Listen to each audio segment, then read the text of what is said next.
CET ಪರೀಕ್ಷೆಯಲ್ಲಾದಂತಹ ಎಡವಟ್ಟು out of syllabus ಪ್ರಶ್ನೆಗಳನ್ನು ಕೇಳಲಾಯಿತು CET ಪರೀಕ್ಷೆಯಲ್ಲಿ. ಇಷ್ಟಾಗಿಯೂ ವಿದ್ಯಾರ್ಥಿಗಳ ಈ ಸಮಸ್ಯೆಯನ್ನ ಬಗೆಹರಿಸದೆ ಮೌನಕ್ಕೆ ಜಾರಿದೆ. ಇನ್ನು ಉನ್ನತ ಶಿಕ್ಷಣ ಸಚಿವರಾದಂತಹ ಎಂಸಿ ಸುಧಾಕರ್ ಎಲೆಕ್ಷನ್ ಅಲ್ಲಿ ಬ್ಯುಸಿ ಇದ್ದಾರೆ. ಕೆಇಎ ಆಕ್ಷೇಪಣೆ ಸಲ್ಲಿಸಿ ಅಂತ ಹೇಳಿ ಮೌನಕ್ಕೆ ಶರಣಾಗಿದೆ. ಪರೀಕ್ಷೆಯಲ್ಲಿ ಔಟ್ ಆಫ್ ಸಿಲೆಬಸ್ ಪ್ರಶ್ನೆಗಳು ಬಂದಿವೆ ಅಂತ ಪ್ರಶ್ನಿಸಿದ್ದಕ್ಕೆ ಆಕ್ಷೇಪಣೆ ಸಲ್ಲಿಸಿ ಅಂತ ಹೇಳಿ ಮೌನಕ್ಕೆ ಶರಣಾಗಿದ್ದಾರೆ ಕೆಇಎ ನಿರ್ದೇಶಕಿ ರಮ್ಯಾ. ಮಾಧ್ಯಮದವರನ್ನ ಕೆಇಎ ಒಳಬಿಡದಂತೆ ನಿರ್ದೇಶಕಿ ರಮ್ಯಾ ಸೂಚನೆ ಕೊಟ್ಟಿದ್ದಾರೆ. ನಿರ್ದೇಶಕಿಯ ಸೂಚನೆಯಂತೆ ಕೆಇಎ ಗೇಟ್ ಹಾಕಿಸಿದ್ದಾರೆ ಅಧಿಕಾರಿ. ಎಬಿವಿಪಿಯ ಪ್ರತಿಭಟನೆಗೂ ಕೂಡ ಕೇರ್ ಮಾಡಿಲ್ಲ ನಿರ್ದೇಶಕಿ ರಮ್ಯಾ. ಲಕ್ಷಾಂತರ ವಿದ್ಯಾರ್ಥಿಗಳ ಜೊತೆ ಚೆಲ್ಲಾಟವಾಡ್ತಾ ಇದೆ ಸರ್ಕಾರ ಮತ್ತು ಕೆಇಎ. ಪ್ರಾಧಿಕಾರದ ಈ ಬೇಜವಾಬ್ದಾರಿತನದಿಂದ ಲಕ್ಷಾಂತರ ವಿದ್ಯಾರ್ಥಿಗಳು ಅತಂತ್ರರಾಗಿದ್ದಾರೆ. ವಿದ್ಯಾರ್ಥಿಗಳ ಸಮಸ್ಯೆ ಬಗೆಹರಿಸಬೇಕಾದಂತಹ ಪ್ರಾಧಿಕಾರ ಮೌನಕ್ಕೆ ಜಾರಿ. ಆಕ್ಷೇಪಣೆ ಸಲ್ಲಿಸಿ ಅಂತ ಹೇಳಿ ಎಬಿವಿಪಿ ಪ್ರತಿಭಟನೆಗೂ ಕೇರ್ ಮಾಡಿದೆ. ಮಾಧ್ಯಮದವರನ್ನು ಕೂಡ ಕೆಇಎ ಒಳಕ್ಕೆ ಬಿಡದಂತೆ ಸೂಚನೆ ಕೊಟ್ಟಿದ್ದಾರೆ ನಿರ್ದೇಶಕರು.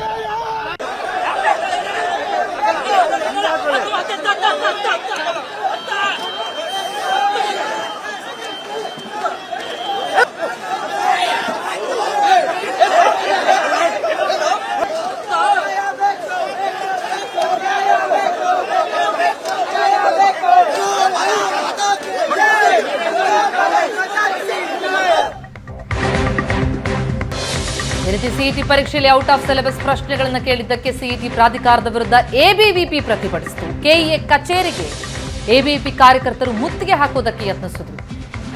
ಕೆಇಎ ಬಳಿ ವಿದ್ಯಾರ್ಥಿಗಳು ಮತ್ತು ಪೊಲೀಸರ ನಡುವೆ ವಾಗ್ವಾದ ಆಗಿದೆ. ರಸ್ತೆಯಲ್ಲಿ ಕುಳಿತು ಪ್ರತಿಭಟನೆಗೆ ಮುಂದಾದರು ಎಬಿವಿಪಿ ಕಾರ್ಯಕರ್ತರು. ಆದರೆ ಪ್ರತಿಭಟನಾ ನಿರತ ವಿದ್ಯಾರ್ಥಿಗಳನ್ನ ಪೊಲೀಸರು ವಶಕ್ಕೆ ಪಡೆದಿದ್ದಾರೆ. ಪಠ್ಯೇತರ ಪ್ರಶ್ನೆಗಳನ್ನ ಸಿಇಟಿ ಪರೀಕ್ಷೆಯಲ್ಲಿ ಕೇಳಿದ್ದಕ್ಕೆ ಭಾರಿ ವಿರೋಧ ವ್ಯಕ್ತ ಆಗಿದೆ. ಈ ಹಿನ್ನೆಲೆಯಲ್ಲಿ ಕೆಇಎ ಕಚೇರಿಗೆ ಮುತ್ತಿಗೆ ಹಾಕೋದಕ್ಕೆ ಎಬಿವಿಪಿ ಕಾರ್ಯಕರ್ತರು ಯತ್ನಿಸಿದ್ರು. ರಸ್ತೆಯಲ್ಲೇ ಕುಳಿತು ಪ್ರತಿಭಟನೆ ಮಾಡೋದಕ್ಕೆ ಮುಂದಾದ್ರು. ಈಗ ಪ್ರತಿಭಟನಾ ನಿರತ ವಿದ್ಯಾರ್ಥಿಗಳನ್ನ ಪೊಲೀಸರು ವಶಕ್ಕೆ ಪಡೆದಿದ್ದಾರೆ.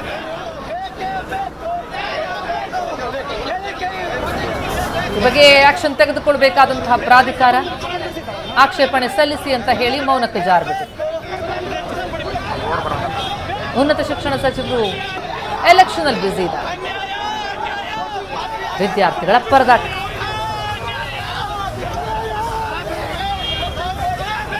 ಅವರು ಪರವಾಗಿ ಪ್ರತಿಭಟಿಸೋದಕ್ಕೆ ಮುಂದಾದ ಎಬಿವಿಪಿ ಕಾರ್ಯಕರ್ತರನ್ನ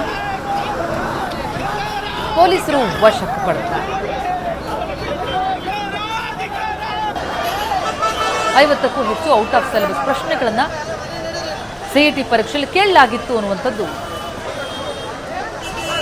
ಆರೋಪ ವಿದ್ಯಾರ್ಥಿಗಳು ಮಾಡ್ತಾ ಇರೋದು.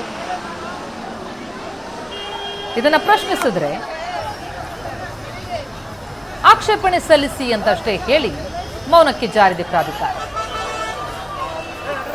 ಇವತ್ತು ಬಾರಿ ದೊಡ್ಡ ಸಂಖ್ಯೆಯಲ್ಲಿ ಎಬಿವಿಪಿ ಕಾರ್ಯಕರ್ತರು ವಿದ್ಯಾರ್ಥಿಗಳು ಬಂದು ಪ್ರತಿಭಟಿಸಿದ್ರು. ಅವರನ್ನ ವಶಕ್ಕೆ ಪಡೆದಿದ್ದಾರೆ ಪೊಲೀಸರು. ಪೇಪರ್ ರೆಡಿ ಮಾಡಕ್ಕೆ ಬರಲ್ಲ ಇವರಿಗೆ. ಕೆಇಎದವರಿಗೆ ಬ್ಯಾನ್ ಮಾಡಬೇಕು. ಕೆಇಎದವ್ರು ಯಾವುದೇ ಎಕ್ಸಾಮ್ ಮಾಡಕ್ಕೆ ಲಾಯಕ್ಕಿಲ್ಲ. ಇಲ್ಲಿ ಪೊಲೀಸ್ ದೌರ್ಜನ್ಯ ನೋಡಿ ಎಷ್ಟು ಅನ್ಯಾಯ ಆಗ್ತಾ ಇದೆ ಕರ್ನಾಟಕದಲ್ಲಿ. ಒಂದು ಕಾಂಪಿಟೇಟಿವ್ ಎಕ್ಸಾಮ್ ಮಾಡಿದ್ರು, ಪ್ರತಿ ಎಕ್ಸಾಮ್ಸ್ ಅಲ್ಲೂ ಕಾಂಪಿಟೇಟಿವ್ ಎಕ್ಸಾಮ್ ಅಲ್ಲ ಸಿಇಟಿ ಎಕ್ಸಾಮ್, ಪ್ರತಿ ಎಕ್ಸಾಮ್ಸ್ ಅಲ್ಲೂ ಕರಪ್ಷನ್. ಒಂದು ಕ್ವಶನ್ ಪೇಪರ್ ರೆಡಿ ಮಾಡಕ್ ಬರಲ್ಲ ಇವರಿಗೆ. PSI ಎಕ್ಸಾಮ್ಸ್ 545 PSI ಎಲ್ಲರೂ ಅಷ್ಟೇ ಆ ಎಕ್ಸಾಮ್ಸ್ ಅಲ್ಲಿ ಸುಮಾರು 34 ಕ್ವಶನ್ಸ್ ಗ್ರೇಸ್ ಕೊಡ್ಬೇಕಾಯ್ತು. 10 ಕ್ವಶನ್ಸ್, ಇವಾಗ 52 ಕ್ವಶನ್ಸ್ ಸಿಇಟಿ ಎಕ್ಸಾಮ್ಸ್ ಮಾಡಕ್ ಬರಲ್ಲ ಇವರಿಗೆ.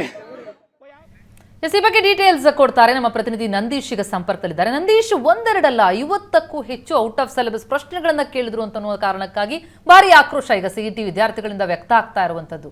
ಈಗ ಏನ್ ಹೇಳ್ತಾ ಇದೆ ಪ್ರಾಧಿಕಾರ? ಹಾಗಿದ್ರೆ ಸಂಬಂಧನೇ ಇಲ್ವಂತ ಅಥವಾ ಆ ರೀತಿ ಪ್ರಶ್ನೆಗಳು ಬಂದಿಲ್ಲ ಅಂತ ಹೇಳ್ತಿದ್ಯಾ? ಪ್ರಾಧಿಕಾರದ ಸ್ಪಷ್ಟನೆ ಏನು ಅಂತ?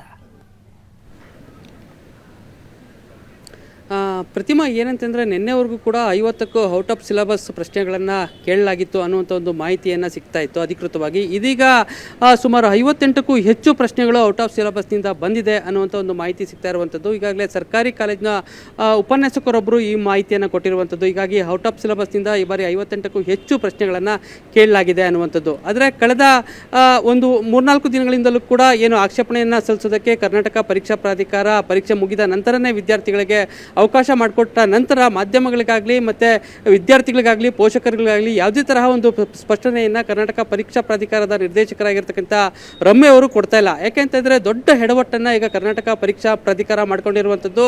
ಯಾಕೆಂತಂದರೆ KE ಇತಿಹಾಸದಲ್ಲಿ ಇಷ್ಟೊಂದು ದೊಡ್ಡ ಪ್ರಮಾಣದಲ್ಲಿ ಔಟ್ ಆಫ್ ಸಿಲೆಬಸ್ನಿಂದ ಪ್ರಶ್ನೆಗಳನ್ನು ಕೊಟ್ಟಿರುವಂಥದ್ದು ಇದೇ ಮೊದಲ ಬಾರಿಗೆ ಅನ್ನುವಂಥ ಒಂದು ಆಕ್ರೋಶ ಈಗ ಎಲ್ಲೆಡೆ ಕೂಡ ವ್ಯಕ್ತವಾಗ್ತಾ ಇರುವಂಥದ್ದು. ಯಾಕೆಂತಂದರೆ ಪರೀಕ್ಷೆ ಏನು ಮ್ಯಾಥ್ಸ್, ಫಿಸಿಕ್ಸ್, ಕೆಮಿಸ್ಟ್ರಿ, ಬಯಾಲಜಿ 4 ವಿಷಯಗಳಿಂದಲೂ ಕೂಡ ಸುಮಾರು 58ಕ್ಕೂ ಹೆಚ್ಚು ಪ್ರಶ್ನೆಗಳನ್ನು ಔಟ್ ಆಫ್ ಸಿಲೆಬಸ್ನಿಂದ ಬಂದಿದೆ. ಆದರೆ ಒಂದೊಂದು ವಿಷಯಕ್ಕೆ 60 ಮಾರ್ಕ್ಸ್ಗೆ ಅಂಕ ಪರೀಕ್ಷೆಯನ್ನು ನಡೆಸಿರುವಂಥದ್ದು. ಹೀಗಾಗಿ ಒಂದು ವಿಷಯದ ಅಷ್ಟು ಕೂಡ ಔಟ್ ಆಫ್ ಸಿಲೆಬಸ್ನಿಂದ ಎಲ್ಲ ವಿಷಯಗಳಲ್ಲಿ ಇಷ್ಟು ಅಂಕಗಳನ್ನು ಇಷ್ಟು ಪ್ರಶ್ನೆಗಳನ್ನು ಕೇಳಿರುವಂಥದ್ದು ಎಲ್ಲೋ ಒಂದು ಕಡೆ ಎಡವಟ್ಟು ಮಾಡ್ಕೊಂಡಿರುವಂಥದ್ದು. ಹೀಗಾಗಿ ಪದವಿ ಪೂರ್ವ ಶಿಕ್ಷಣ ಇಲಾಖೆ ಅವತ್ತು ಸ್ಪಷ್ಟನೆಯನ್ನು ಕೊಟ್ಟಿದೆ, ನಮ್ಮದು ಏನು ತಪ್ಪೇನಿಲ್ಲ. ಯಾಕೆಂತಂದರೆ ನಾವು ಏನು ಪ್ರಸ್ತುತ ಪಠ್ಯವನ್ನು ಸಿದ್ಧಪಡಿಸಿದ್ವಿ ಆ ಪಠ್ಯಕ್ಕೆ ನೀವು ಅನುಗುಣವಾಗಿ ಪ್ರಶ್ನೆಗಳನ್ನು ಸಿದ್ಧಪಡಿಸಬೇಕಾಗಿತ್ತು ಅನ್ನುವಂಥದ್ದು KEಗೆ ಕೇಳಿರುವಂಥದ್ದು.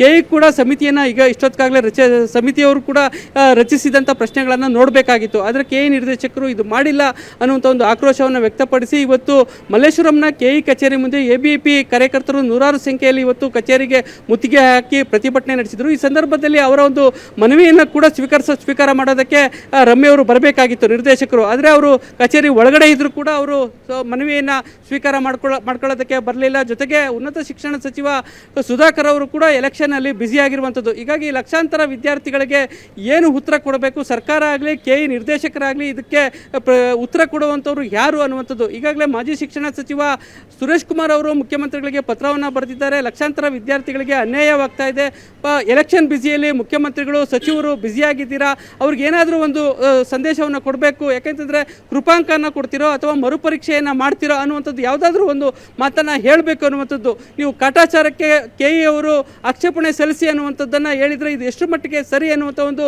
ಮಾತನ್ನು ಕೂಡ ಅವರು ಕೂಡ ಹೇಳ್ತಾ ಇರುವಂಥದ್ದು. ಈಗ ಎಲ್ಲ ಒಂದು ಕಡೆ ಇದರಲ್ಲಿ ಯಾರು ತಪ್ಪಿತಸ್ಥರು ಅವರ ವಿರುದ್ಧ ಕಠಿಣ ಕಾನೂನು ಕ್ರಮವನ್ನು ಜರುಗಿಸಿ ಅನ್ನುವಂಥ ಒಂದು ಒತ್ತಾಯ ಕೂಡ ಕೇಳಿ ಬರ್ತಾ ಇದೆ. ನಂದೀಶ್, ಒಂದು ಕಡೆ ಕ್ರಮ ಆಗಬೇಕು ನಿಜ, ಮತ್ತೊಂದೆಡೆ ಆದರೆ ಆತಂಕಕ್ಕೊಳಗಾಗಿದ್ದಾರೆ ವಿದ್ಯಾರ್ಥಿಗಳು, ಅವರಿಗೊಂದು ಸಮಾಧಾನ ಮಾಡಬೇಕಾಗಿದೆ. ಸಮಸ್ಯೆ ಬಗೆಹರಿಸ್ತಾ ಇಲ್ಲ KEಗೆ. ಈಗ ಆಕ್ಷೇಪಣೆ ಸಲ್ಲಿಸಬೇಕು ಅಂದ್ರೆ ಪ್ರೊಸೀಜರ್ ಏನು ಹೇಗೆ ಸಾಗಬೇಕು? ಹಾಗಿದ್ರೆ ವಿದ್ಯಾರ್ಥಿಗಳು ಏನ್ ಮಾಡಬೇಕಾಗತ್ತೆ?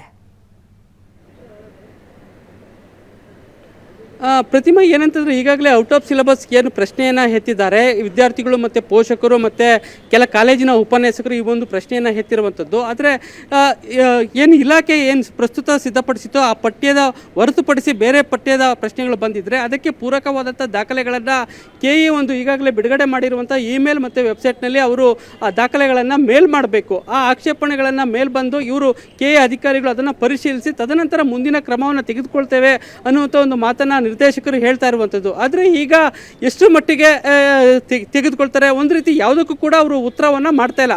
ಬರೀ ಆಕ್ಷೇಪಣೆ ಸಲ್ಲಿಸಿ ಅನ್ನುವಂಥ ಒಂದು ಮೇಲನ್ನು ಹಾಕ್ಬಿಟ್ಟು ಇತ್ತ ಮಾಧ್ಯಮಗಳು ಕೂಡ ಪ್ರತಿಕ್ರಿಯೆಯನ್ನು ಕೇಳೋದಕ್ಕೆ ಹೋದರೆ ಗೇಟ್ನ ಹೊರಗಡೆ ಕಳಿಸಿರುವಂಥದ್ದು. ಆದರೆ ನೀವು ನೋಡ್ತಾ ಇರ್ಬೋದು, ಈಗ KE ಮುಂದೆಗಡೆ ಗೇಟನ್ನು ಹಾಕಿರುವಂಥದ್ದು, ಅಲ್ಲಿ ಭದ್ರತೆಗೆ ಪೊಲೀಸರನ್ನು ಕೂಡ ನಿಯೋಜನೆ ಮಾಡಿರುವಂಥದ್ದು. ಮಾಧ್ಯಮದವರು ಒಳಗಡೆ ಏನು ರಿಯಾಕ್ಷನ್ ಕೊಡಿ ಅನ್ನುವಂಥ ಒಂದು ಸಂದೇಶವನ್ನು ಕಳಿಸಿದ್ರು ಕೂಡ ಅವರನ್ನು ಒಳಗಡೆ ಬಿಟ್ಕೊಳ್ತಾ ಇಲ್ಲ. ಜೊತೆಗೆ ಬಂದಂಥ ಪೋಷಕರಿಗೂ ಕೂಡ ಯಾವುದೇ ತರಹ ಮಾಹಿತಿಯನ್ನು ಕೊಡ್ತಾ ಇಲ್ಲ. ಈ ಒಂದು ರೀತಿಯಲ್ಲಿ ಅಡ್ಡಗೋಡೆ ಮೇಲೆ ದೀಪ ಇಟ್ಟಂತೆ ಅವರು ನಡೆದುಕೊಳ್ತಾ ಇರುವಂಥದ್ದು ಸರಿಯಲ್ಲ. ಎಲ್ಲ ಒಂದು ಕಡೆ KE ಅಧಿಕಾರಿಗಳು ಮಾಡಿದ ಹೆಡವಟ್ಟಿಗೆ ಈಗ ಲಕ್ಷಾಂತರ ವಿದ್ಯಾರ್ಥಿಗಳು ಅತಂತ್ರಕ್ಕೆ ಸಿಲುಕಿದ್ದಾರೆ. ಪ್ರತಿಮಾ, ಥ್ಯಾಂಕ್ ಯು ನಂದೀಶ್ ತಮ್ಮೆಲ್ಲ ಮಾಹಿತಿಗೆ.